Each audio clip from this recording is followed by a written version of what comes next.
Goeiemôre, dit is Dinsdagoggend 27 Mei 2025 en ek groet julle oude gewoonte hier vanaf die walle van die Groot Rivier. Ek wil begin deur vanoggend vir elkeen baie dankie te sê vir die verjaarsdagwense, vir al die opbeurende, positiewe bydraes wat almal tot my verjaarsdag gemaak het. Baie dankie. Ek waardeer elkeen van julle se belangstelling opreg en ja, hier lê 'n nuwe lewensjaar voor wat ek uit die aard van die saak met graagte met ondersteuners soos julle aanpak. Dan wil ek julle almal herinner aan die Bosberaad donderdag aand, die 29ste Mei om 7:00, waar ek met Japie van Sail gaan praat en ons gaan gesels rondom Siener van Rensburg en sy sake. Na vele versoeke het ek besluit om dit te doen en as ek kyk die oorweldige meerderheid van kykers en luisteraars wat gevra het dat ons wel so 'n uitsending doen, gaan ons die uitsending nou eerskomende donderdag aand doen. As jy vrae wil vra en jy wil deel wees van die gesprek, onthou om by die kanaal aan te sluit vir R19.99 'n maand en dan mag jy vra en boodskappe stuur. Dit gaan egter oop wees vir almal om te luister wat wil luister, sal dit beskikbaar wees, maar jy sal nie kan saamgesels en saam praat nie.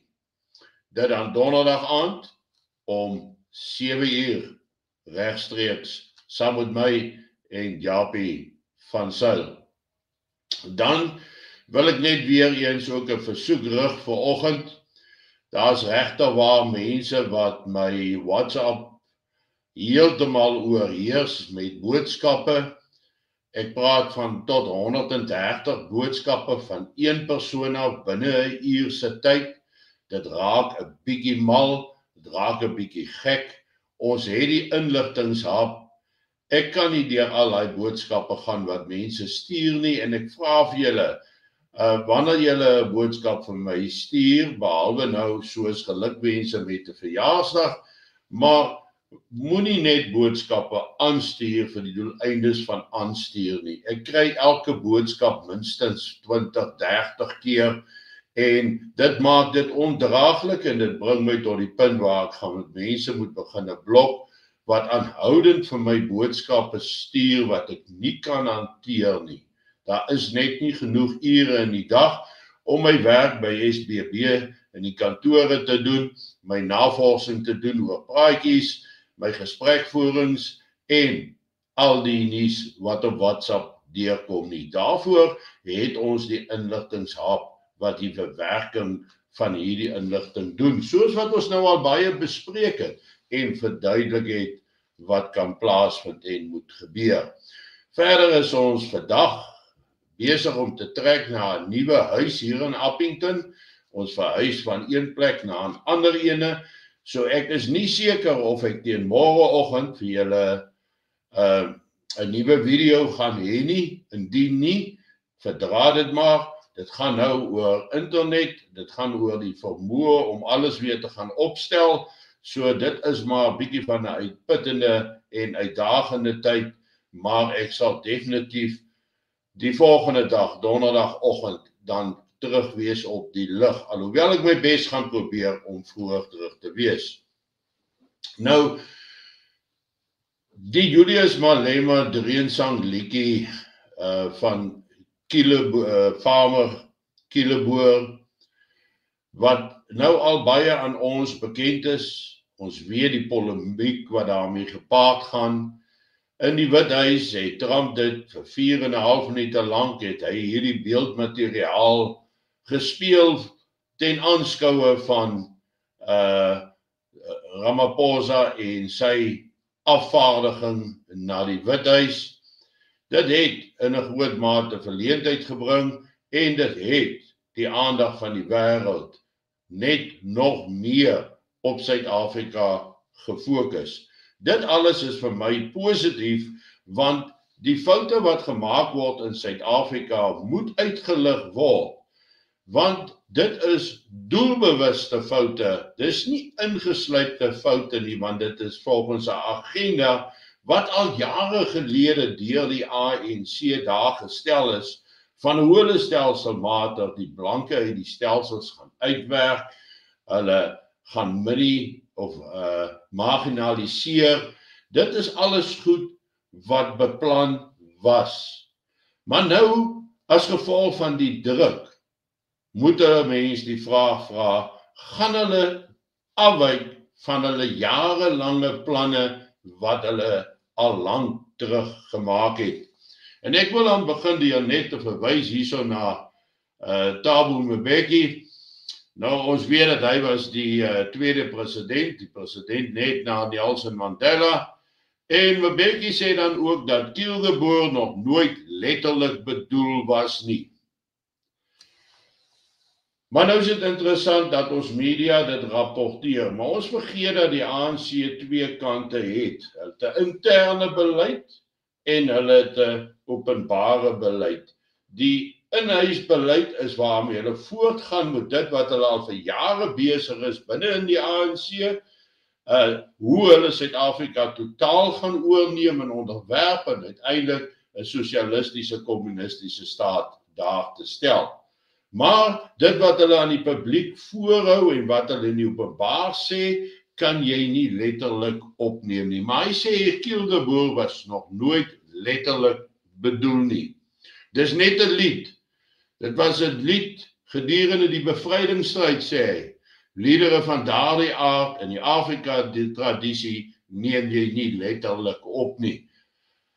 Hy gaan verder dan sê, en diegene wat aanvoer dat Kildeboer op haatspraak neerkom, oordryf, en hulle weet hulle oordryf. Maar niemand wat saam met Julius Malema in sy skare staan en sing, was in die apartheidsera daar nie. Toe die bevrydingsstryd van toepassing was nie een van hierdie mense daar nie. En as hulle hierdie liedjie nou sing, moet jy aanvaar dat dit 'n uitwerking op die singers, die samesangers en die aanhoorders daarvan sal hê. Die ou Suid-Afrikaanse vlag is verban. En ons weet hoeveel moeilikheid daar rondom al gekom het, rondom dit. Ek wil net weer die volgende enetjie opkry terwyl ons besig is. Die ou vlag van Suid-Afrika, soos hulle sê, die apartheidsvlag, mag nie vertoon word nie, mag nie gewys word nie, want dit wys dat almal verlang terug na apartheid of wil weer 'n vorm van apartheid en rasisme terugbring, en dit is eintlik 'n embleem van haat. Maar in dieselfde asem word daar nou gesê dat jy kan nie hierdie Kildeboer letterlik opneem nie, want dit verwys eintlik na 'n historiese gebeurtenis, 'n liedjie wat hulle gesing het om hulle self te motiveer tydens die terroristeoorlog wat die ANC dan teen die ou regering en ons mense gevoer het. En tog moet ons aanvaar dat daar 'n sekere mate van 'n parallel moet wees en 'n mens moet gaan kyk na wat gaan die invloed daarvan wees. Hier is nou baie dof, maar ek gaan probeer om dit net weer te doen. Dit gaan hier oor die woordjie Dolus Eventualis, en ek wil dit vir julle lees, en dis volgens Birchall. Dolus Eventualis, as where the accused does not mean to bring about the unlawful circumstances or to cause the unlawful consequences which follows from his or her conduct, but foresees the possibility of the circumstance existing or the consequence ensuing and proceeds with his or her conduct. Met ander woorde, Hierdie dolus eventualis is die eindresultaat wat behaal word as gevolg van 'n liedjie wat gesing word deur 'n jeug wat nie deel was van die stryd destyds nie. Dit is soos die klomp manne wat met die vlaag gestap het, dis soos die ouens wat die ou landsvlag vertoon, dit incite niemand nie.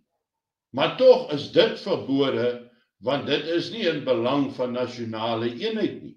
Terwyl hierdie liedjie gesing word, wat 'n dolus eventualis kan hê, soos wat ons gesien het met in Amerika met die aanloop na die verkiesing, waar die demokrate openlik begin sê het, maar Donald Trump moet weg. Donald Trump kan maar dood. Daar's demokrate wat dit verbaal uitgespreek het, dat dit eintlik goed sal wees as Donald Trump nie aan die verkiesing deelneem nie, as hy doodgemaak word. En ons het gesien dat daar 2 bevestigende sluipmoordaanvalle op hom was. Een was hy deur die oë geskiet, en die ander een het hulle net betyds 1 ronde weg van waar hy moes golf speel, het hulle die ou gekry. Met ander woorde, wat mense sê en wat hulle praat, het 'n invloed op mense wat luister en wat hoor. En deur Kill the Boer te sing met 'n klomp jeugdiges, gaan van daardie jeugdiges by die oortuiging laat uitkom dat Kill the Boer is die regte ding om te doen. Om nou te sê dit was nie so bedoel nie, moet ons dan kyk na dolus eventualis, waar die oorspronklike gedagte, die persoon kan sê, maar dis nie wat ek bedoel het nie, maar dit wat gebeur het en gevolg het, is eintlik wat jy gesê het. En dis wat ons besig het in Suid-Afrika. Dit is die sogenaamde grooming of the masses. Die grooming, die voorbereiding van die massas in 'n hele volksmoordpoging. En ek sien hier's nou baie mense wat sê, ja, maar hier's nie 'n volksmoord aan die gang nie, genocide is nie aan die gang in Suid-Afrika nie. Maar daar's verskillende forme van volksmoorde. Dit hang af hoe dit toegepas word. En definitief is ons sterk op pad na 'n volskaalse volksmoord, wat aangejaag word deur 'n liedjie soos Kill the Farmer, Kill the Boer.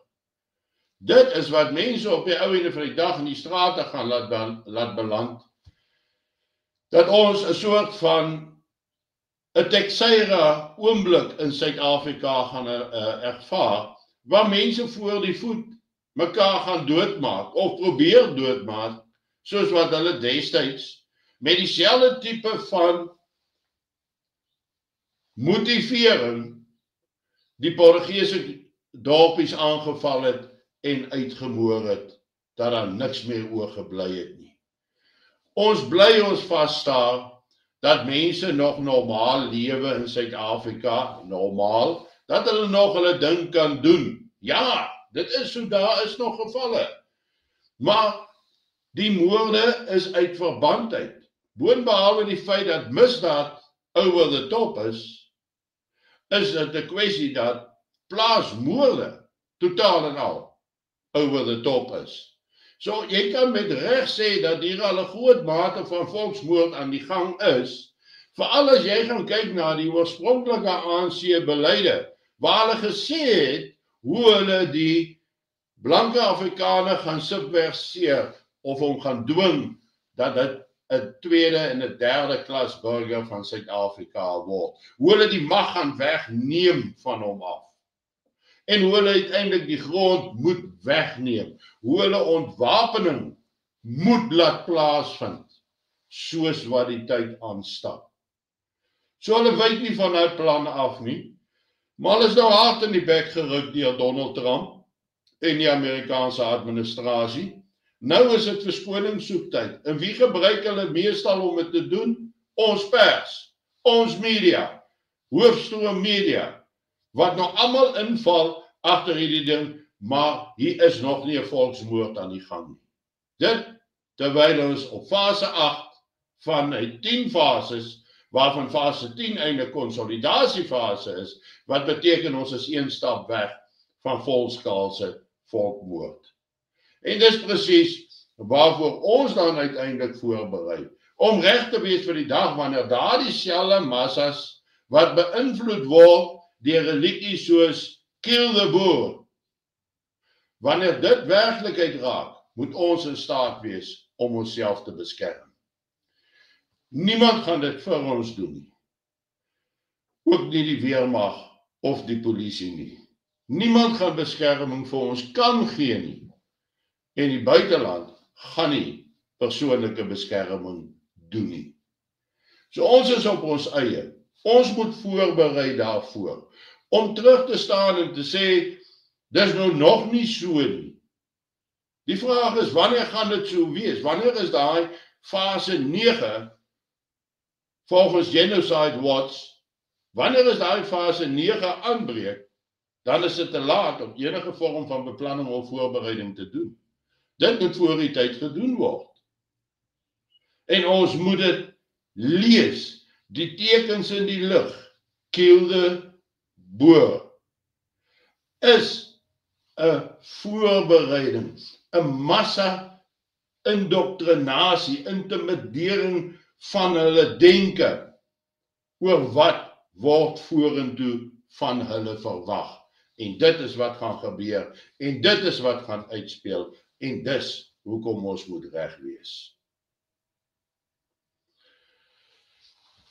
Geniet vanoggend jou kondensmelk koffie. Maak hom ekstra soet,